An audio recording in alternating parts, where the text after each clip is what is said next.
தொடக்க நூல் அதிகாரம் 45 இறைவார்த்தைகள் 16 முதல் 20 வரை. யோசேப்பின் சகோதரர்கள் வந்துள்ளனர் என்ற செய்தி பார்வோனின் அரண்மனையை எட்டவே பார்வோனும் அவன் அலுவலர்களும் அகமகிழ்ந்தனர். அப்பொழுது பார்வோன் யோசேப்பை நோக்கி கூறியது: நீர் உம் சகோதரர்களுக்கு இவ்வாறு சொல்வீர்: நீங்கள் செய்ய வேண்டியது யாதெனில், உங்கள் கால்நடைகளின் மேல் பொதியேற்றி கானான் நாட்டிற்கு திரும்பிச் சென்று அங்கிருந்து உங்கள் தந்தையையும் குடும்பங்களையும் அழைத்து கொண்டு என்னிடம் வாருங்கள். நான் உங்களுக்கு எகிப்து நாட்டின் சிறந்த பகுதியை தருவேன். நீங்களும் நிலத்தின் வளமையை அனுபவிக்கலாம். உங்கள் சகோதரர்களுக்கு நீர் மீண்டும் சொல்ல வேண்டியது: நீங்கள் இவ்வாறு செய்யுங்கள். உங்கள் குழந்தைகளையும் மனைவியரையும் அழைத்து வருமாறு எகிப்து நாட்டினின்று வண்டிகளை கொண்டு போங்கள். உங்கள் தந்தையையும் அழைத்து கொண்டு வந்து சேருங்கள். உங்கள் தட்டுமுட்டுகளை பற்றி கவலைப்பட வேண்டாம், ஏனெனில் எகிப்து நாட்டில் சிறந்தவையெல்லாம் உங்களுக்கே உரியவையாகும். இறை இயேசுவில் அன்புமிக்க சகோதர சகோதரிகளே, யோசேப்பு எகிப்து நாட்டிற்கு எவ்வாறு வந்தார்? யோசேப்பு ஒரு அடிமையாகத்தான் எகிப்து நாட்டிற்கு வந்தார். அவருடைய நிலைமை ஒரு அடிமையின் நிலைமை. அடிமையாக வந்தவர் எகிப்திலே ஆளுநராக ஆகிவிட்டார். எப்படி அவர் ஒரு பெரிய நிலைமைக்கு, ஒரு உன்னதமான நிலைக்கு வந்தார்? காரணம், ஆண்டவருக்கு அவர் பயந்து வாழ்ந்தார், இறை பயத்தோடு வாழ்ந்தார், கடவுளுடைய கட்டளைகளுக்கு கீழ்ப்படிந்தார், பாவத்தை விட்டு ஓடினார். ஆதலால் கடவுள் அவரை உயர்த்தினார். அவருடைய நல்ல வாழ்க்கையை பார்த்து, பரிசுத்த வாழ்க்கையை பார்த்து கடவுள் அவருக்கு பெரிய ஒரு உயர்வை கொடுத்தார். ஆனால் இன்று நாம் பார்க்கின்றோம், யோசேப்பின் சகோதரர்கள், அவருடைய பிள்ளைகள், மனைவிகள் எல்லோருமே ராஜ மரியாதையோடு எகிப்திற்கு அழைத்து வரப்படுகிறார்கள். பார்வோனே சொல்லுகின்றார், போய் கூட்டிட்டு வாங்க என்று. ஒரு ராஜ மரியாதை, ஒரு பிரைம் மினிஸ்டருடைய உறவினர்கள் வருகிறார்கள் என்று மரியாதையோடு, கௌரவத்தோடு அவர்கள் எல்லோரையும் அழைத்து கொண்டு வர சொல்லுகிறார் பார்வோன். ஆனால் அந்த மாதிரி வந்தவங்க, அவர்கள் அப்படிப்பட்ட உன்னதமான நிலையிலேயே இல்லாமல் போய்விட்டார்கள். பார்வோன் இறந்து விட்டார். அதன் பிறகு அந்த இறை பயம் போய்விட்டது. கடவுளுக்கு பயந்து வாழ வேண்டும் என்கின்ற ஒரு எண்ணம் இல்லாமல் போய்விட்டது. பாவத்திலே விழுகிறார்கள், வேற்று தெய்வங்களை வழிபடுகிறார்கள், சிலை வழிபாட்டில் ஈடுபடுகிறார்கள். இவ்வாறு அவர்கள் பாவத்திற்கு மேல் பாவம் செய்ய ஆரம்பித்ததால் அவர்கள் தங்களுடைய கௌரவத்தை இழக்கின்றார்கள், மரியாதையை இழக்கின்றார்கள், ஆண்டுடைய ஆசீர்வாதத்தை இழக்கின்றார்கள். இன்னும் உன்னதமான நிலையிலே இருக்க வேண்டியவர்கள் அவர்கள் பின்னோக்கி வருகிறார்கள். கடைசியில் என்னாச்சு?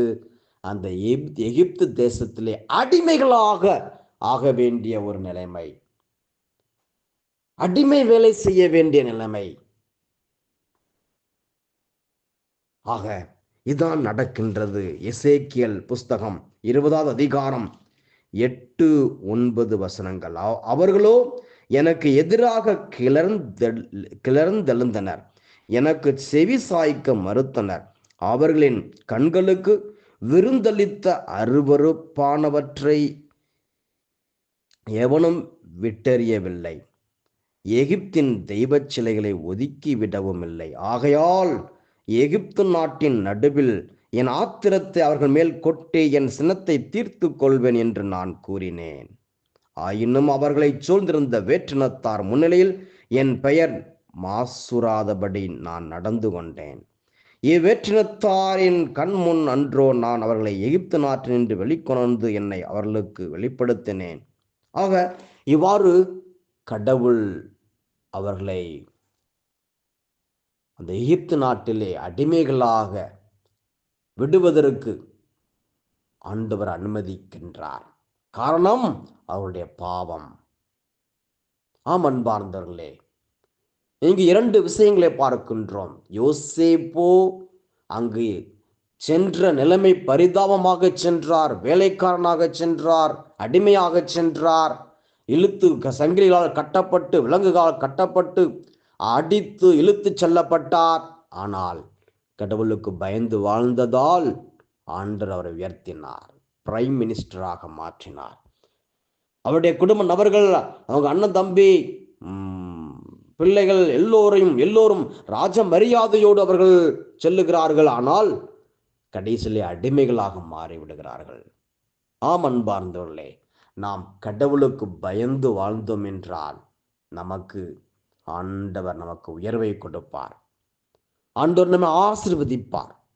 கடவுளுடைய கட்டளைகளுக்கு கீழ்ப்படிந்து வாழ்ந்தோம் என்றால் 10 கட்டளைகளுக்கு கீழ்ப்படிந்து வாழ்வோம், பாவத்தை விட்டு ஓடுவோம்.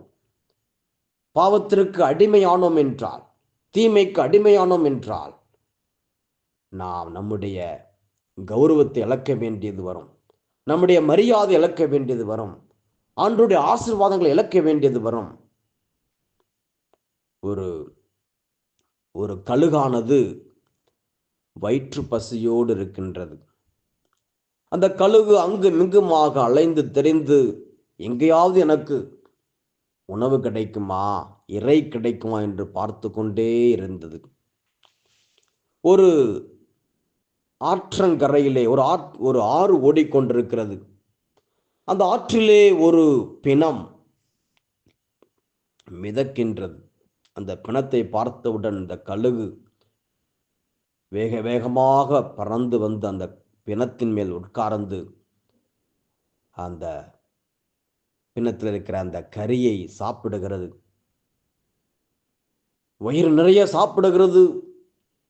அவ்வாறு சாப்பிட்டு கொண்டிருக்கும் பொழுது தண்ணீர் போய்கொண்டே இருக்கிறது. ஒரு பெரிய ஒரு மலையிலிருந்து கீழே அந்த தண்ணீர் விழ வேண்டிய ஒரு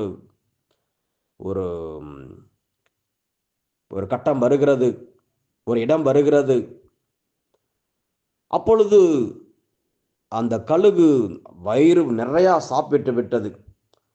சரி, இந்த தண்ணீர் இந்த மலையிலிருந்து கீழே விழ வேண்டிய ஒரு நேரம் வந்துவிட்டது, இடம் வந்துவிட்டது, நாம் எழுந்திருப்போம், பறந்து சென்று விடுவோம் என்று பறக்க முயற்சி செய்கின்றது.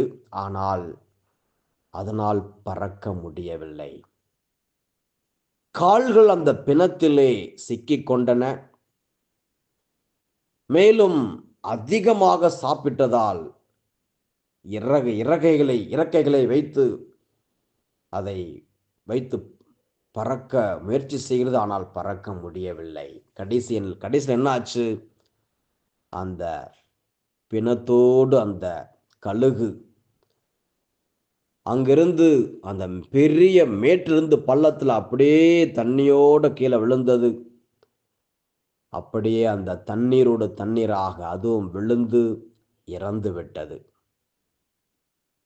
ஆம் அன்பார்ந்தவர்களே, இதே போலத்தான் பாவத்தில் ஒருவன் விழுந்திருக்கிறான் என்றால் அவன் சுதாரித்துக் கொள்ள வேண்டும். இதுதான் இன்றைய நாள் தான் நான் மனம் திரும்ப வேண்டிய நாள். இந்த நேரம்தான் நான் மனம் திரும்பணும்.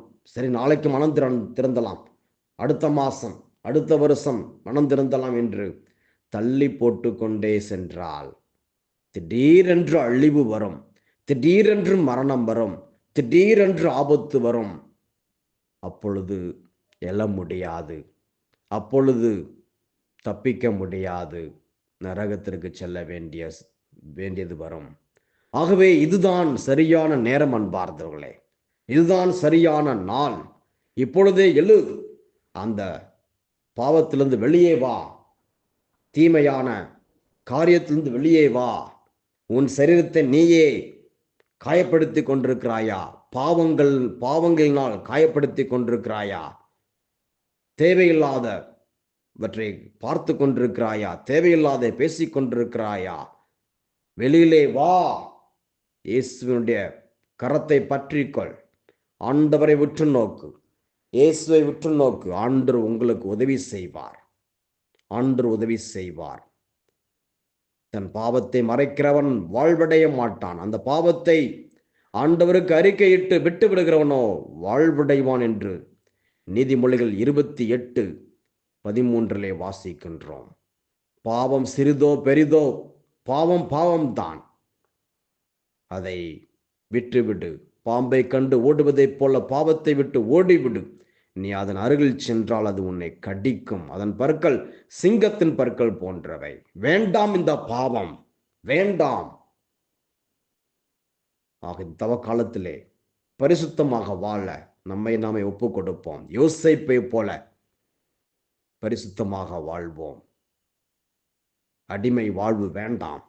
அடிமை வாழ்வு வேண்டாம். அடிமையாக இருந்தது போதும். பாவத்திற்கு அடிமையாக இருந்தது போதும். தீமைக்கு அடிமையாக இருந்தது போதும். சாத்தானுக்கு அடிமையாக இருந்தது போதும். உலகத்திற்கு அடிமையாக இருந்தது போதும். இனி நாம் எழணும். எழுந்து கடவுளுக்கு மாத்திரம் நாம் அடிமைகள். இயேசு கிறிஸ்துவுக்கு தான். ஆக கண்களை மூடி ஜெபிப்போமா? நன்றி இயேசப்பா, தர்மியான செய்திக்காக நன்றி. இயேசுவே, நாங்கள் எங்களே உமக்கு ஒப்புக் கொடுக்கிறோம். எங்கள் பலவீனங்களை ஒப்புக் கொடுக்கிறோம். ஆண்டவரே, எங்களுக்கு உதவி செய்யுங்கப்பா. இந்த பழக்கம் வேண்டாம். இந்த குடிப்பழக்கம் வேண்டாம். இந்த விபச்சாரம் வேண்டாம். இந்த பொய் பேசுதல் வேண்டாம். பொறாமை, போட்டி, பொறாமை, கருவம், ஆணவம் வேண்டாம். இதிலிருந்து எங்களுக்கு விடுதலை தாங்கப்பா. விடுதலை தாங்க. வேற்று தெய்வ வழிபாடு வேண்டாம். இயேசுவே, எங்களை ஆசீர்வதிங்கப்பா. ஒவ்வொரு குடும்பத்தையும் ஆசீர்வதிங்க. இயேசுவின் கரம் ஒவ்வொருவரையும் தொடட்டும். இயேசுவின் கரம் ஒவ்வொருவரையும் தொடுவதாக. இயேசுவின் வல்லமை மிக்க கரம் ஒவ்வொருவரையும் தொட்டு கொண்டிருக்கிறது. நன்றி இயேசுவே, நன்றி ஆண்டவரே. Thank you Jesus. ஹalleluya, ஹalleluya, ஹalleluya, ஹalleluya. Thank you Jesus. இந்த ஜெபங்களை எல்லாம் எங்கள் ஆண்டவர் இயேசு கிறிஸ்து வழியாக உம்மை மன்றாடுகின்றோம். ஆமேன், ஆமேன்.